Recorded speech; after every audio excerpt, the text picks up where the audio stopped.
obviously this is a business that is run and a service that is run by individuals, not by the state. So what happens to all of the investment, all of the jobs, all of the patients? Because let's not forget, it's not like a store that you come in, buy a product and walk out. Hospitals have ongoing healthcare for patients that can last for decades.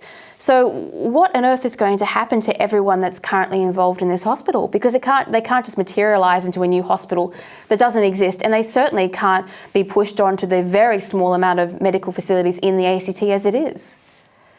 That's true. And, the ACT government has given no real reasons for this. There was no discussion with the medical staff or nursing staff or others. They've come out and said, what's going on? We don't know what's happening. Why are you doing this? As have everybody else who's associated with Calvary Hospital. So this just looks like an ideological obsession on the part of the ACT government. But the only possible reason is that seems to have been given, that was a report which said that Calvary didn't provide the full range of reproductive services. But if that's abortion they're talking about, abortions are not provided either the Canberra Hospital, the public hospital run by the ACT, nor at Calvary, except in emergency circumstances. They're provided by other providers in the ACT. So that's not a reason. Some have surmised, well, this is about euthanasia being introduced in the ACT and they want to be able to undertake it at the Calvary Hospital. But once again, there's no reason being given by the ACT government other than we have the power to do this and we're going to do it. This is a very, very bad precedent for the ACT and indeed for elsewhere in Australia. Yeah, but surely, even if that was the case and there was an open debate about dissent among the hospital for the policies that are passed, wouldn't that be a negotiation rather than tearing down hundreds of millions of dollars worth of healthcare in a sort of petulant piece of behaviour? I don't understand how they think they can solve that. But is there anything that the public can do to save the hospital? Or has the AT government basically stopped listening to the voices of the people?